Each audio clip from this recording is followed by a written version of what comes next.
Hey guys, it's Katie and welcome back to another video. In today's video, I'm going to be recreating a crochet project that my great-grandmother made. So I am planning on making this a series, so whenever I find either family photos of like crocheted items that I'm pretty sure either my grandma or my great-grandmother made, then I can obviously use those photos to recreate the items, or if I have items in my house that they have made, then I can also recreate those.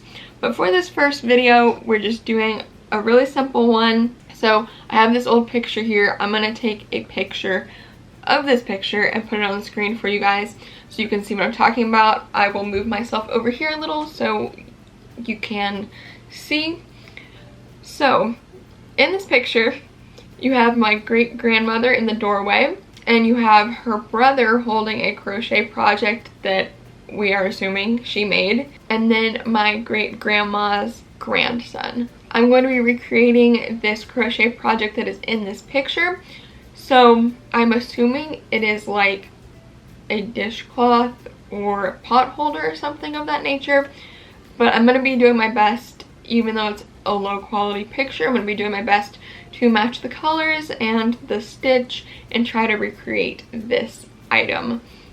So with that, I will come back to y'all once I have the yarn colors picked out that I'm going to use, and once I figure out what stitch I'm going to be making this with as well. I will let y'all know and I will get started. Also, I am going to write out what I am doing for this, so if you guys do want me to like put that on my blog or something, let me know, because I can just do it as like a free pattern. So let me know on that as well. But with that, let's just get started. Okay, so I have my colors picked out, as you can see under here.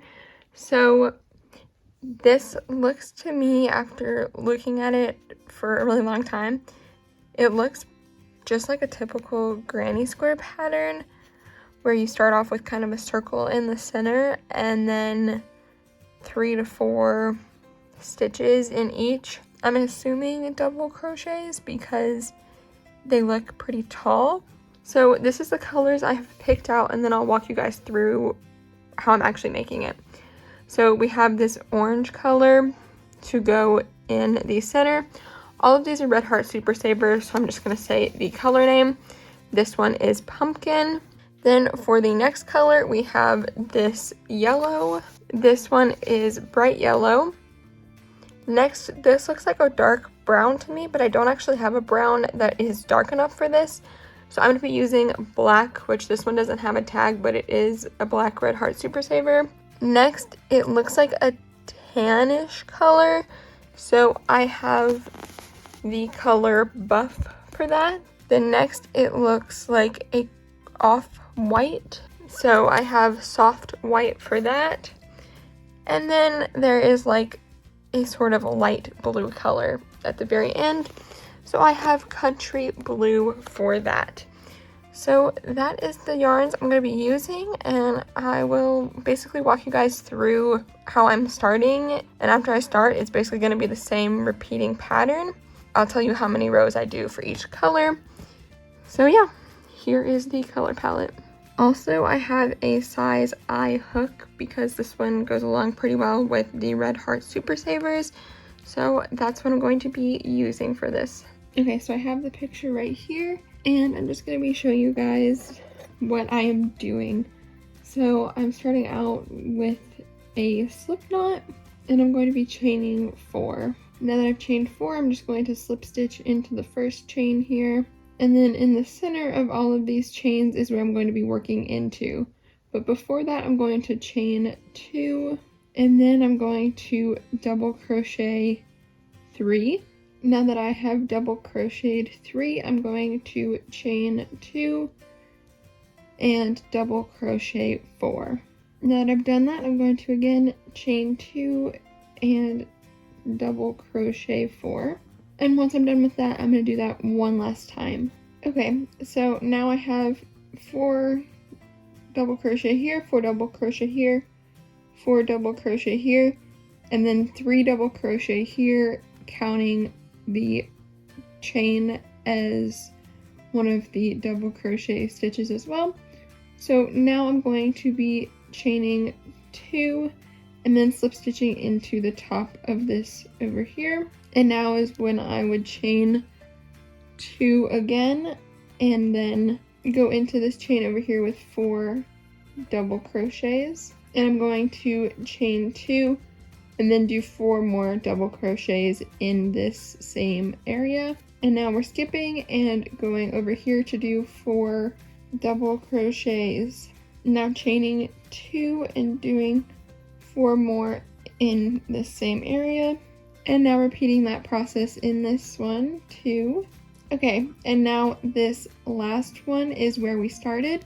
So I'm gonna go in here and do the 4 double crochets and chain 2. And this time I'm going to be doing 3 instead of 4 because we are counting this chain 2 as one of the stitches. And now I'm going to be slip stitching into the top of the chain over here and chaining 2. And now I'm just going to be continuing along like this for the majority of the pattern here. So I'll let y'all know whenever I change colors. So just to show y'all, I'm going to be starting and going into here with 3. And again, it's not 4 because we're counting this as 1 stitch.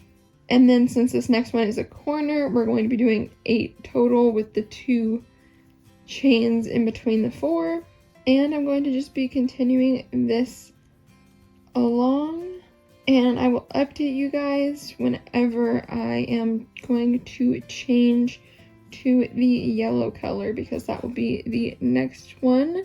Okay, so I did 3 rows of the orange and I finished off, and I'm now going to be changing to the yellow because that's about how large it looks to me in here. And I think there's 1 row of the yellow. So I actually was looking harder at this and I feel like that's actually a dark green and not a black. So I was looking for my dark green color, which I could not find, but it's in a different room, I think. But anyway, I will show that to you guys after I'm done with the yellow color. But while I was looking for that dark green color, I found a different yellow that I think is actually a better color match. So instead of this bright yellow color, I'm going to be using this gold color, which I think this is a lot closer than this is to the actual color that it was. So that's what I'm going to be doing 1 row up next, and then once I get the dark green, I will show you guys that one as well. So I finished off with the gold and I have this dark green here. I can never remember what this one's called. I think it's like forest or something, but either way it's the dark color of the Red Heart Super Savers. So I'm going to do about 2 rows of that next because to me it looks like there's at least 2 there. And I'm actually going to record with the flash on for a second so you guys can see what I'm talking about in the next clip. Okay, so whenever I put my flashlight up to it, and hopefully y'all can tell because of the flash on my camera here, it almost looks like in between the blue and the tan rows, there's like a light blue and then a yellow. I don't know, every time I look at this I feel like I'm seeing a different color. But I think it's going orange, yellow, dark green, or brown, whatever you want to call that. It's more of a brown, but I'm going to be using the dark green, tan, or almost like a grayish color, then a light blue, a really light yellow, and then a darker blue on the side border. So with that new analysis, I am going to be adding a light yellow and a light blue row. So I'm using the color Minty for the blue and pale yellow for the yellow. So that'll be after I do the green, so I'm going to do 2 rows of this next. Okay, so I finished with the dark green here, so the order of all of the rest of the colors is going to be the off-white, the mint, the yellow, and then the other blue. So each of these is just going to be one row, because at least from looking at the picture, that's kind of what it looks like to me. And yeah, once I complete all of that, then we will be done. Okay, so I have done one row of the soft white, one row of the mint, and one row of the yellow.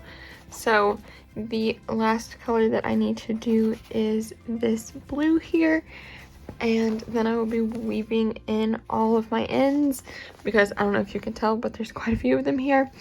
And then after that, I will show you guys the final product. Okay guys, so here is the final product, which I think it turned out pretty similar, or about as similar as I could make it, to her original one. So again, pretty happy with it. So I really don't know whether to call this a pot holder, or maybe it could be like a mat or something.